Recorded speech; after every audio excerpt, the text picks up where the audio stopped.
On PrimeTime Politics, talking to Americans. As G7 foreign minister, we must meet the moment. Melanie Joly has a face-to-face with her American counterpart as Canada hosts the G7 foreign ministers in Charlevoix, Quebec. Coming up, Lloyd Axworthy on what he hopes is said when it comes to Trump's 51st state comments.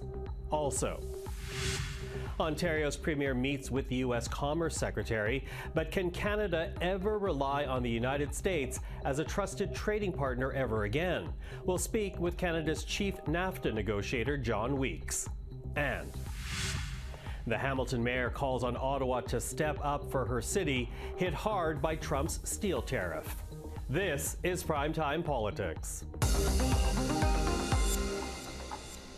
Hello, I'm Michael Serapio. The G7 foreign ministers are in La Malbaie, Quebec tonight, hosted by Canada in the Charlevoix region to discuss matters of international security and democratic cooperation. But without a doubt, Donald Trump is casting a shadow on the meeting, even without attending, launching a trade war against Canada and Europe, and describing Canada as the 51st state, which both the foreign minister and the U.S. Secretary of State have been asked about time and again, including yesterday before meeting in Charlevoix and in Minister Joly's case as Canada pushed back on the Trump tariff. The excuse for those tariffs shifts every day. The only constant in this unjustified and unjustifiable trade war seems to be President Trump's talks of annexing our country through economic coercion. Yesterday, he called our border a fictional line and repeated his disrespectful 51st state rhetoric. He says if they became the 51st state, we wouldn't have to worry about the border and fentanyl coming across because now we would be able to manage that. He's made an argument that it's their interest to do so. Obviously, the Canadians don't agree, apparently. But do you agree with this? Should they be ever going to discuss that, becoming the 50th? Well, that's not what we're going to discuss at the G7. Now, Lloyd Axworthy was Foreign Affairs Minister in the Jean Chrétien government, a time in his life that he addressed in his recently released memoir, Lloyd Axworthy, My Life in Politics. And earlier today, I asked if he thought the issue of the 51st state should be raised with Secretary Rubio. Oh, it should be raised without question, and it should be raised not just with Marco Rubio, it should be raised with the other members of the G7 and saying, what we have a kind of a situation where one of the members of the G7 is threatening the sovereignty existence of another member. Do we tolerate that, or do we start putting some pushback, some containment on those issues? Big question, by the way, that you might want to explore. I was asked the question, do you think Trump will actually show up at the Kananaskis in June? And someone pointed out to me that to be allowed to come to Canada as a committed felon, he's going to have an exemption in our law. I'm not sure Donald Trump is going to be thrilled about that opportunity. Yeah, which people have been talking about. But you know, you also took part in a rally, the Elbows Up rally this past Sunday, and that does go to Canadian sovereignty. And you know, I guess if there's any good to come out of the rhetoric that we've been hearing from Donald Trump is the fact that we're now seeing this rebirth of Canadian nationalism. We're seeing great unity amongst Canadians right now. What do you hope Canadians do with this burst of pride, this rediscovered pride, and this determination to stand up against American annexation? Well, you know, in the book I wrote, I said that Canada really is a kick in the pants, just to start rethinking who we are. Trump is giving us a kick in the teeth, which is a little more severe. But I think it's an opportunity for us to say, look, do we really want to put all our economic eggs in one basket? Do we simply want to have our military so entangled with the American military that our discretion and independence of movement is limited? And we're buying airplanes where the digital box is going to be basically, large parts of it will be sort of monitored by the Pentagon. I mean, and that's the F-35 you're talking about. That's the F-35, and the same thing with the so-called new destroyers. We're going to buy sort of off-the-shelf American digital centers and codes, but they will have control of it. I mean, if it ever comes down to a question, say in the Arctic, where America is, as it has in the past, challenged our sovereignty, our 200-mile zone, we want to push back. Well, you don't want to push back if some guy in Washington, D.C. Has control over where your ships and your planes can go. Now, there hasn't been talk about the F-35. There has been talk about other defense contracts. F-35, of course, a multi-billion-dollar program. Right. Are you surprised that hasn't been talked about more openly about canceling that contract and perhaps pursuing one with the Europeans? Yeah, I think that, frankly, it would be a mistake to continue from a point of view of ensuring that our independence of action is preserved. And I have no idea whether Mr. Carty will be able to exercise that. He'll be a prime minister, but the other that's problematic is that before we get to the big G7 meeting of leaders, we're going to have an election. So who's going to show up from Canada? And are we going to be fighting, spitballing, when we really want to be showing a united front? There's a real conundrum there, Michael, that has to, as you know, I've argued that one thing that should happen is that Parliament should be recalled briefly on the basis of actually having a unified all-party statement. But I don't see any inclination right now for that to happen. Yeah, in fact, it looks like we're headed for an election sooner than later. Absolutely, and it would be an opportunity lost, because I think the G7 meeting could be a really interesting and important place in which Canada can exercise its real diplomatic power to bring other countries on side, to put some statements about a G7 member should not be threatening another G7 member. We should be putting those things frontward. Would Trump like it? Would Marco Rubio? Of course not. But we shouldn't back down, and from what I can see, I think we're in a good position. I think Canadians would support that, 98%. Well, as we say, the Charlevoix meeting is the G7 foreign ministers. Kananaskis will be the G7 leaders. A lot to be watching. Lloyd Axworthy, I always appreciate the time. Thank you. Nice to be here, Michael. Thank you. Mr. Axworthy and I also discussed other issues, including Ukraine and the push from some European countries to abandon the Ottawa Treaty, this on the use of landmines. Our full discussion can be found on the CPAC YouTube channel. Well, a Canadian delegation that included the Ontario Premier and the federal finance and industry ministers made their way to Washington today, invited by the U.S. Commerce Secretary Howard Lutnick after Ontario slapped a 25% surcharge on electricity bound for the states. But if Canadians were hoping the meeting would serve as a reset, Lutnick seemed to throw cold water on that idea, saying this on U.S. cable news before the get-together. Now the president has said, look, there are certain topics I need to have us make in America, and steel and aluminum is key. I mean, we all understand that. So why not allow the greatest country in the world, who completely feeds Canada? Canada exists, completely feeds off of the amazing economy of the United States of America. Let us build up our steel and aluminum so that we can protect ourselves. So, how to negotiate with the Trump administration? Well, John Weeks is a former Canadian ambassador to the World Trade Organization, also former chief negotiator for NAFTA and its side agreements. Mr. Weeks, thank you for joining us today. Thank you. Good to be here, Michael. So, you know, we were watching very closely the meeting that happened today with the Ontario Premier, U.S. trade reps, as well as the finance minister and the industry minister. And, you know, that meeting seemed to only really happen because Doug Ford slapped on this 25% surcharge on electricity to the United States. What does that say to you? Does that say to you that's a tactic that Canada needs to adopt in order to get these tariffs removed off Canadian goods? Yeah, well, I think we've got to get the Americans' attention. And we've also got to put pressure on the president. And the only way you can effectively put pressure on the president is for his constituents and Republicans to begin to think, hey, wait a minute, this really isn't working out so well. And to put pressure on him. That's the only way we'll get their policy to change. And to get the attention of Americans, I think it's really necessary to have to retaliate the way we've done. And I think you're absolutely right. Doug Ford really did capture the attention of Americans, and the American networks, they were really interested in the story, and he comes across pretty well in the media as, you know, savvy and and a kind of likable guy and down to earth and really friendly to Americans and really sorry he has to inflict this pain.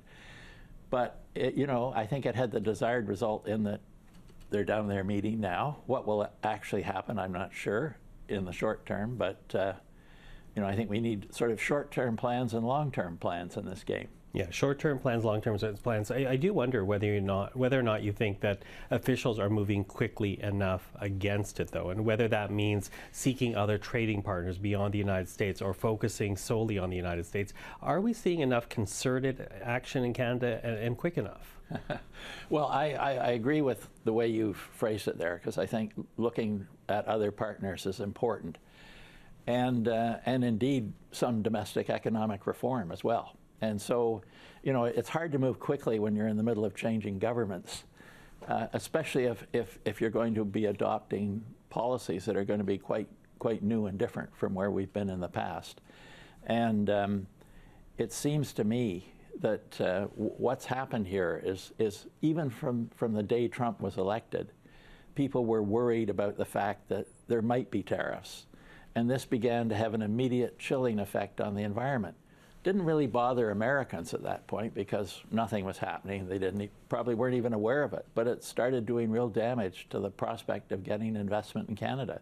And a lot of firms that were here were beginning to think maybe we should move to the United States. So I think, yes, we need to respond in the short term, including with retaliation, but we also need to be looking at how do we try and avoid getting in the same place again. Because, okay, maybe Trump's a one-off phenomenon, but this has happened twice now in the last decade. And Joe Biden's trade policy wasn't exactly Canada-friendly either. It was better than the one we're facing now.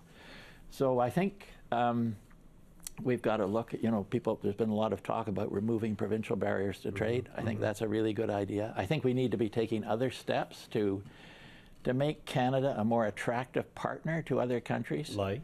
Like, for instance, figuring out how we might actually be able to sell them natural gas or liquid natural gas, oil, minerals. We're sitting in this country on a natural resource storehouse, including in agriculture. And yet we seem to have been stymied recently in figuring out how to make new developments, how to get things to market, how to build new infrastructure.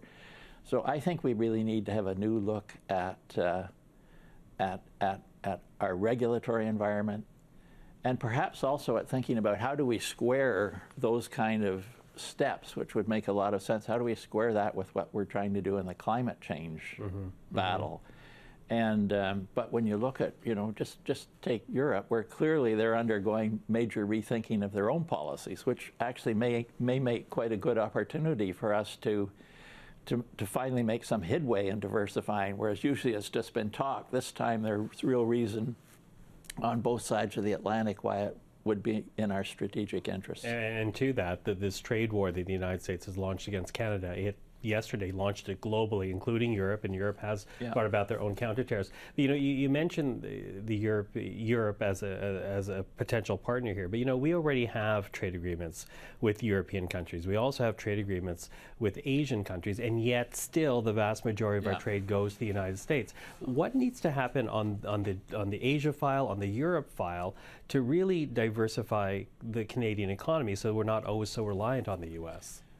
Well, I think the kind of shocks we're going through right now on both sides of the Atlantic may help. Up till now, we've negotiated fine trade agreements, and they've resulted in some increase in trade, and it's been beneficial, but it hasn't, it's not been used as a real springboard for trying to make a really major change in terms of the depth of our relationships in the economic sphere. And I think now that we have an opportunity to change that, and it's really by, as I was saying a few minutes ago, making Canada more trade ready for dealing with these partners. I think the interests there, the potential ingredients are there, but we've got to take some steps in Canada to make Canada a more interesting partner for these people. Mm-hmm. In the meantime, while Canada engages in negotiations with the United States and talks with the United States, we also know that Canada is going to go to the WTO, as well as using the dispute settling mechanism under CUSMA to complain about the United States, to point out what they're doing with tariffs is illegal. But I wonder if that is at all worthwhile, because we have right now an American president who is not concerned with the rules, not concerned with free trade. So is it still worthwhile to go to those bodies to complain, or just accept the fact that CUSMA, at least for now, is essentially dead? Well, I think it's, I've called for this publicly in an article I wrote, and some of my friends said exactly what you just said. Well, why did you suggest this? It's crazy. It won't lead to anything. But I think it does show two things, really. One is that we're interested in using this other international instrument, in particular the WTO, that we value the rules that are there, and that we would favor settling things on the basis of rules. Sort of, if you're going to dispute settlement, it makes that point. But I would think that what we really need to be doing in the WTO now is working with those important other WTO partners, other than the United States, with whom we have significant trade relationships and who feel they have a stake in the organization.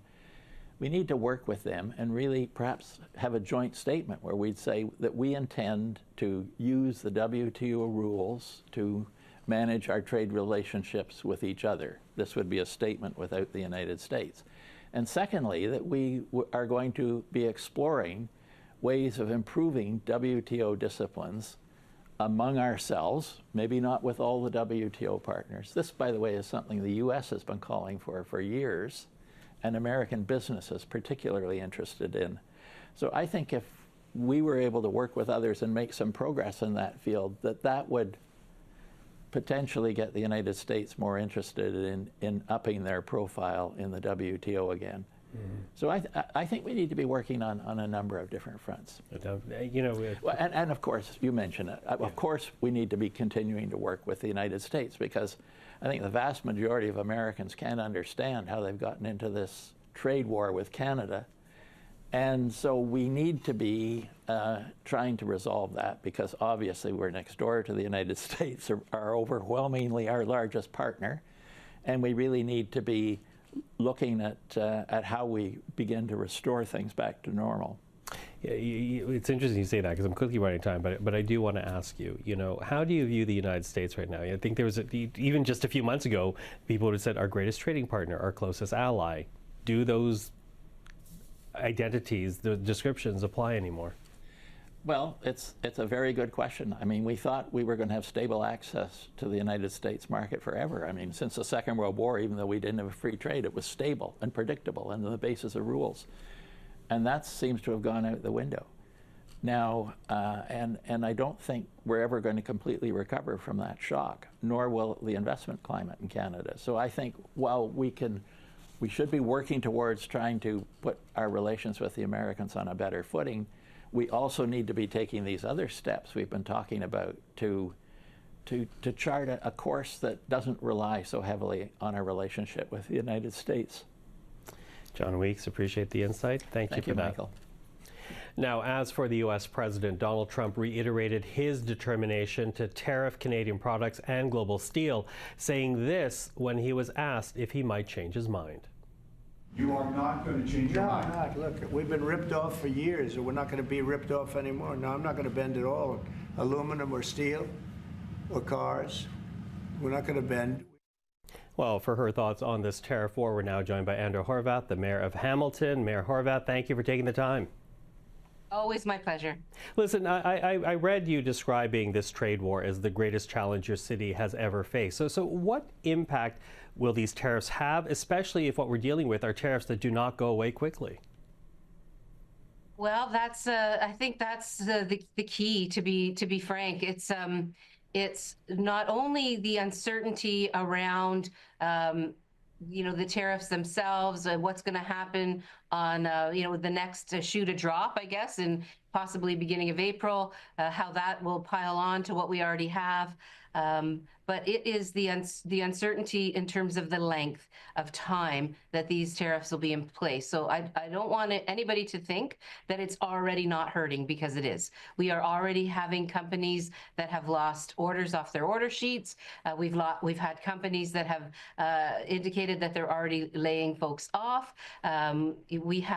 Of course, we have all kinds of steel making here in our city. We have primary steel making with ArcelorMittal Dofasco, for example, but we also have a lot of fabrication. So a lot of SMEs, small and medium-sized enterprises that do all kinds of things with steel. Some of it that's produced here, some of it that's produced elsewhere. We have a significant presence of advanced manufacturing in the steel industry here, and other advanced manufacturing as well. But all of these pieces begin to become at risk. Let's put it that way. They already are at risk, but the longer it lasts, the more the relationships that have been forged, steel gets forged, right? Yes. But the relationships that get forged over time with this highly integrated supply chain, they start to wither, right? They start to come apart. And then the longer those relationships are apart, then the harder it is to rebuild them. This is what some of the CEOs of the companies that operate here in Hamilton have told me. They're not only suppliers to U.S. businesses, but they are also customers of U.S. Or they have customers in the U.S. as well, and so it's these back and forth relationships. If you lose a customer because they can no longer afford to use your product because it's just had a 25% tariff slapped on it, then they're going to find another supplier in their own country, and they're not going to pay the 25%. They're doing business as well. They're going to try to find another supplier in their own country, and that's what puts our companies at risk. That's what it puts our businesses at risk, right? Yeah, absolutely. So there's it's really problematic. Is there any way for companies in Hamilton to diversify? Because it seems right now we have a very unreliable partner south of the border, thanks to the U.S. president. Is there any way of diversifying for companies in Hamilton? Well, it's interesting you say that, because in fact the steel industry here in Hamilton is very diversified already. It's quite amazing the things that happen here. In fact, the amount of times any particular item might go back and forth across the border to be adjusted for a different use is 5, 6, 8 times, up to 8 times. Something can go back and forth. So it starts here as let's say an ingot of some kind, and then it goes there, and it becomes part of another process that then gets sent back here. And as I said, it can go back and forth many times before it gets to the final customer, who could be on this side or on that side of the border. So it's not so much the diversification of the industry. What's happening now is that there are companies here that we're prepared to expand, that we're going to invest in a new plant, new equipment, expansion of their product lines, et cetera, et cetera. All of that investment is now frozen. All of that capital is sitting idle because it's too risky. Nobody knows what the future holds. So you're not going to be pouring money into your company if you can't have a line of sight on the return on your investment when it comes to that kind of expansion. And so there's that. But I think that there is opportunity when we talk about, and I'm really happy that the other orders of government are talking about the interprovincial trade barriers. I think we have customers across the country that we can start to be able to provide product to. And I also, and this is one of the things that is hopeful for Hamilton particularly, we also have a deep water port here. So we literally have access to world markets right now from HOPA, which is the Hamilton Oshawa Port Authority. And so that facility just needs a Canadian Border Service Agency operation to enable us to literally not only use the waterways to provide goods across Canada, but also around the world. Have you received any? Yes and no in terms of diversification, right? Yes and no. Yeah. Have you received any word from Ottawa whether or not they'll actually make that type of border agency possible to take advantage of the deep water ports? Well, I can tell you that the CEO of HOPA, Ian Hamilton, has been requesting that for a number of years now. The city has formally, myself as mayor, have formally backed that request up to the federal government. We've had a motion that we put forward on city that I put forward to City Council to talk about what are some of the things we can start doing as a city, and embedded in that motion was also yet again to up that request to the federal government. These are the kinds of things the federal government, I think, and the provincial government, but when it comes to things like stimulus projects, we're going to start needing to. They're going to start needing to think about these things, right? Because if we have, the economic downturn that this could provide or create, we have to find a way to put people back to work. And you put people back to work through stimulus projects and through some of these other initiatives that can help us open up to other markets. So in some ways, this crisis could be the turning point of getting that border service down here. I certainly hope it is, but also it could be a turning point for the expediting of big projects here in my city, like our LRT. It's been stalled off for far too long now. It's in an RFQ process, which is great, but let's get that RFP or that LRT up and running in terms of construction, because that'll create a heck of a lot of jobs, and there's a heck of a lot of steel that goes into an LRT project, both in terms of the rail, the infrastructure, if you will, as well as the cars. Well, I happily to say that politicians watch this show very closely, so hopefully your words get out there. Andrea Horwath, thank you very much for the time this evening. My pleasure, Mike. My pleasure. Nice to see you. And you. Now, before we leave this evening, one more thing to note. As we know, Mark Carney will be sworn in as the new Prime Minister tomorrow, and along with him, a new cabinet. But before that happens, we did get one last message from the outgoing Prime Minister. Take a listen to what we heard from Justin Trudeau today. I am so proud of Canadians. I'm proud to have served a country full of people who stand up for what's right, rise to every occasion, and always have each other's backs when it matters most.